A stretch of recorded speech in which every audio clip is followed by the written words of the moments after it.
y'all. That's it. I'm not doing American accent anymore, and I've just offended half of our audience if they're watching from America. Good evening. Welcome to Carrow Road. What an evening for football under the Carrow Road lights. There they are behind me. They're brighter than the sun, by the way. I've just managed to take off sunglasses. But nonetheless, Norwich City have recorded a 2-0 victory here over Millwall this evening. As you may have gathered from my very dodgy opening of this video, it was courtesy of American international Josh Sargent, a brace, 2 goals in 2 games on a day where this football club have been talking an awful lot about a certain American. If they arrived at Carrow Road, speak about that, they left raving about another. We'll move on to that, to Josh Sargent though. This was good. This was really good from Norwich City. We're beginning to see now, slowly but surely, the team beginning to find those gears, those extra bits of quality, those moments they're capable at this level of really hurting opposition. Of course, my video verdict comes to you with the underscore of lawnmowers, which is, of course, what we all want to hear when doing one of these. Hopefully, I'm coming through nice and clear for you, though. I'm sure you will tell me if I'm not. This was a really interesting game. It had a very interesting dynamic to it. It was quite a slow start, and by that I don't mean porous. I mean it took a while for Norwich to unlock what Millwall were doing, and I have to say I think Millwall were the best side that Norwich City have faced so far this season. 5 games in, but I felt structurally the way they defended, they came here essentially. They played a 3-4-1-2, but that was essentially a back 5 and 2 defensive midfielders. So the shape was very rigid. It was quite tough to break down, and it was a really interesting game to consume because Norwich City had to try and find answers to the solutions, the problems, the issues that Millwall were posing to them. And they managed to do that, but it did take them a little bit of time. So when they were trying to break down that back 5 and that back 2, it was quite difficult to see. They're turning all the lights off now, which is probably a code for me to make this relatively short and sharp. But so I wanted to start really on that. We're talking about kind of breaking the game down. Norwich started on El Hernandez tonight over Todd Cantwell. It was a really interesting choice. I don't know if it was eyebrow raising, but it's natural to have some relative kind of rotation at this stage of the campaign. On El Hernandez started, and the theory for that was to get him wide to stretch Millwall's wing backs and to allow Norwich to kind of drift plays in centrally. And we saw actually at the weekend that what Kenny McLean does in that left back role is drifting inside quite naturally. And I think Dean Smith was looking to balance that. But in reality, because Millwall were essentially playing a back 5, the wing backs probably weren't as advanced as maybe Norwich City were thinking upon Hernandez's inclusion. It made it quite difficult for him to get into the game, and also made Norwich quite difficult, or made it difficult for Norwich to kind of find a spark in the final third. But actually beyond that, I have to say, I thought they looked pretty good in the first half. Some of their play in possession, kind of between the boxes, was excellent. I know people don't necessarily like that because it ultimately games are won and lost in either box, but actually a lot of their possessional work was very good. Kieran Dowell and Sinani, some really nice combinations in there. Liam Gibbs, Marcelino Nunez had a really good passing range. There was lots to like in that first half. It was just, for me, about trying to be patient. You have to remember, Millwall are one of the few sides that Norwich City failed to beat in the title-winning campaign 2 years ago. It's 2 goalless draws. So they've managed to unlock a team that they failed to do that last year. And this is a Millwall team that I think will be in the top half of the table, if not higher. So the fact that they've been able to do that, to raise the quality level up and to raise that threshold up, for me is really impressive. So they deserve an immense amount of credit for that. But I did feel there was a slight impatience in their play in the first half. They were underplaying at times. I felt there were opportunities to create better chances than the ones they were doing, and they were either shooting from range or picking the wrong pass. And that made probably their attacking play look a little bit more fragmented than in reality was the case, particularly in the final third. You had Marcelino Nunez, for example, taking shots at moments where he had better passing options. I felt Millwall in the first half covered Max Aarons' overlaps really well, so you didn't get that same threat from the right-hand side.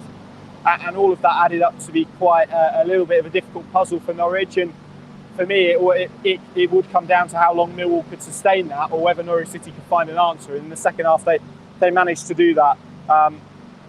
Sinani kept his place on the right. He's been involved not necessarily directly, but certainly in kind of the build-up of all 4 goals that we've seen at Carrow Road this week. It was another pretty good performance from him.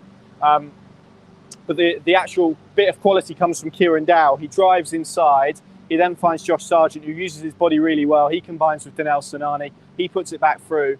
And I think with Josh Sargent, people in these stands, having watched him for the last year, maybe weren't quite expecting the quality of finish that he delivered. But it was an excellent finish, a Timu Pukki-esque finish, dare I say, and a Timu Pukki-esque run as well to slot the ball into the back of the net. So for all this talk about maybe Norwich City not quite being geared up to what Timu Pukki want to do, there was a player making a run that Timu Pukki would typically make, Norwich finding him and Norwich scoring a goal. That was undoubtedly a big improvement. The second goal is, and to be fair, I thought there were moments throughout Josh Sargent's game tonight where he would back in, he would link play, he would press, he would run in behind. There was one moment in the first half where Dow looked to play him through. He took a touch to kind of try and get it away from the defender and was in a foot race and just gave it everything that he possibly could and actually won back possession. The chance came to nothing, but it illustrates the point that he was kind of everywhere tonight and did all of that vintage centre-forward work, all of the kind of dirty stuff, all of the stuff that maybe doesn't get appreciated as much, but then got his just rewards up this end and did really well to occupy 2 Millwall defenders. The first one he kind of shrugs off. The second one, there's a little bit of a coming together. I don't think it was a foul. Gary Rowett will disagree with that assessment. I actually feel the first foul I think it's Hutchinson, maybe Wallace, one of the Millwall centre-backs pulls Sargent to the ground. That for me is the foul if there is one. So I'm not quite sure what Rowett's point is, but Dow gets beyond and we haven't seen that too often from Norwich City in recent games, but also in recent seasons. Midfield players getting beyond the ball. Dow did that. Sargent continued his run. And then the quality of pass before we get onto the finish is wonderful from Kieran Dow. It's that kind of quality that we know he possesses. I was a little bit harsh on him at Hull because there was a through ball to Timu Pukki that he didn't quite get right. And that was largely because I know the quality he has. And that was illustrated tonight with the weight of pass and the quality he put on that. And the finish from Josh Sargent, so composed, typical of a player who is so in confidence and so in form. There's the picture of it there, absolutely glorious snap from Paul Chesterton, our photographer, to roll it beyond the goalkeeper to make it 2-0. And that really capped off what was a wonderful night for Norwich City. I did want to mention a couple of other things, and I'll come back to Josh Sargent in a moment. Liam Gibbs, what a footballer he looks. I think a lot of people look at the range of passing, his ability to change a picture, and what I mean by that is he takes the ball in central areas, often on his back foot, and opens the game up and spreads Norwich to the other side. And that's important because when you're playing a team who are structured and you're having a lot of possession, you need to move the ball quickly from side to side to try and break the low block, to try and expose gaps in that, because what you've got in a low block essentially is a team really compact, really narrow, just looking to shift like that from side to side. So that's when you need footballers who have real quality and real technical ability, who can move the ball around quickly to create gaps and create opportunities in those. And then of course you need players ahead of them to kind of get in the spaces that are created and then have the quality to punish them. And that's what Norwich City did, I felt, particularly for their first goal. But Liam Gibbs is really good at that first bit of shifting the ball, of keeping Norwich going. He's almost like a metronome, just keeps them ticking over. But coupled with that, he has a really nice physicality about him, an ability to kind of endure the rigours of the Championship. And that's not something you see often from a midfielder of his profile, someone who is kind of quite small, very technical based, but actually he does use his body in an intelligent way, and he can roll defenders in an excellent way. And that's really the same for Marcelino Nunez. I've just listened to Dean Smith there. He feels that Marcelino Nunez still hasn't got up to speed with the Championship, and he said when he does, he will be unbelievable. I mean, he's some player to watch at the moment. The quality of passes, but also the vision and the execution of passes a lot of the time. The accuracy, the weight he puts on those passes is very, very good, very good. And, you know, I spoke about Liam Gibbs changing a picture. He changes a picture, and as well as also probably doing the next bit, which is moving Norwich forward and progressing the ball up the pitch. And that's a really important quality for a team who this season is going to have a lot of time on the ball. He is going to give away the ball. He is going to probably have your head in your hands at moments, but you almost have to endure that with a player of the quality that he has. And if he's only going to get better from here, that's quite a frightening prospect for the rest of the division, in my opinion. I wanted to mention Danel Sinani and Kieran Dowell as well. Kind of did there, but not just for the goals. There was also some really nice combinations between those two.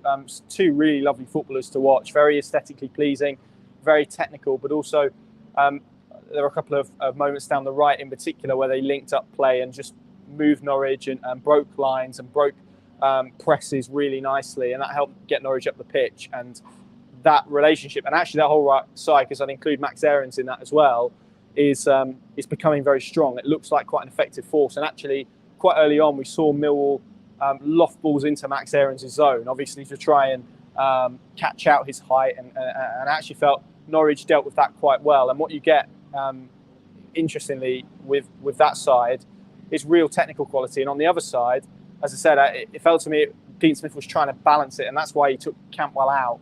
I didn't hear him address this directly, so I could be completely wrong. But because Kenny McLean is naturally a midfielder, he drifts inside. You then have Marcelino Nunez, who fills the gaps if McLean commits.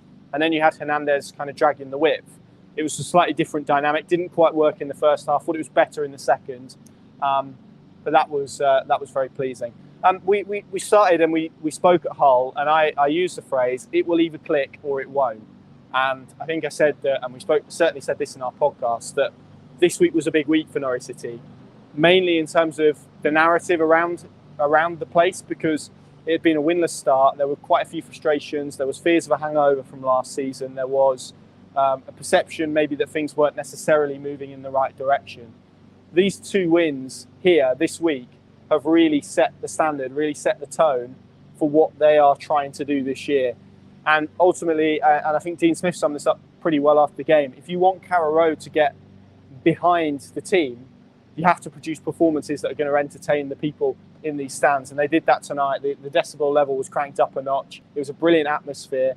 And it did feel like the start of something. And that lends into, obviously, the news that the club announced today about a vote on, obviously, Mark Attanasio, current owner of the Milwaukee Brewers. That's a story we broke in May about his potential interest in becoming a shareholder and director of Norwich City.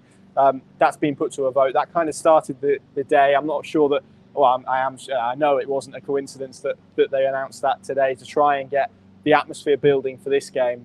Add that with an American striker scoring goals. Add a bit of Bruce Springsteen at the end of the game, Born in the USA, which actually I think is an anti-US song, but we won't get into that at the moment. It's kind of irrelevant. And you begin to understand why this feels like a new beginning at this moment in time. The task now for Norwich City is to try and build some momentum at this level, because as much as losing games last season becomes a habit, and it's almost like a muscle memory, and you go through each game and you endure, you concede, heads drop, and you lose. Winning has a similar impact, and Norwich know all too well the impact of winning at this level. And you saw, and I kind of said it, the real litmus test for this Norwich City side would be about how they reacted when they won a football match. And today, their performance overall, I felt, was very, very good. I know I can see someone in the comments who's watching this live talking about Grant Hanley. I felt the tussle with Benik Afobe was pretty good. I felt he did well. Tim Krul made a wonderful save late on from Volkslammers. My German's not great either. Probably as bad as my American. His save tipped that over the bar, which was excellent.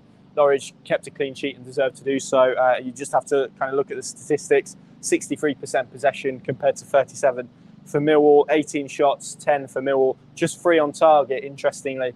2 for Millwall there as well. I'm going to end on. I started with a very bad American accent. I'm going to end with Josh Sargent, because he's had to endure plenty of criticism at Norwich City since he joined. I know, because I've given him criticism at points. I spoke about new beginnings. This feels like a chance for him to kind of rewrite his Norwich City story a little bit, because he hasn't under Dean Smith, but certainly since Daniel Farke left the club. I think he played there as a lone striker against Charlton in the FA Cup in January. But beyond that, we haven't seen him in his natural position, obviously barring pre-season as well. We are seeing a player now who is growing in confidence, who is, and I saw after those 2 goals, Millwall were really unsure of how to handle him and how to defend against him. Norwich need more of that, and they need more of that from him. He backed into play as well. He linked the play well. He's got a real power, a pace about him, but also he's a real nuisance to defend against. And I know, because I know the type of player that he is when you're playing against him, because he has that ability to kind of back in and wrestle with you, but also he has the ability to go past you, and that's quite rare to have both of those attributes. So a striker, as a general rule of thumb, and I'm making quite an overarching statement here, strikers tend to either want to go behind or want to come short and link the ball. He can kind of do both, and is also willing to do the ugly stuff as well. And those goals were born from his hard work, particularly the second one. And that is probably what hasn't come for him in the last 12 months. And there's an element of luck in that. There's also an element of confidence. But he deserves that tonight, and he deserves the praise that he's getting at the moment, because he's been handed an opportunity, and it's very rare for a Norwich City striker to get an opportunity with Timu Pukki out injured. And he absolutely snatched it. He was excellent. I can see someone say greetings from Chile. Thank you for watching from Chile. Talk about Marcelino Nunez, please. Brilliant footballer. Brilliant footballer. You don't need me to say that. You know that already. Brilliant passing range. Really enjoy watching him.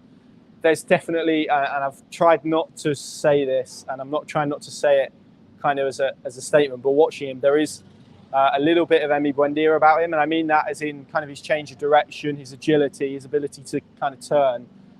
Technically brilliant. A couple of free kicks that didn't quite come off tonight, but that's okay. Norwich have got, as I said earlier, Norwich have got a player there who, when he does get fully up to speed, is going to be frightening for the Championship. Right, what a fun evening that was.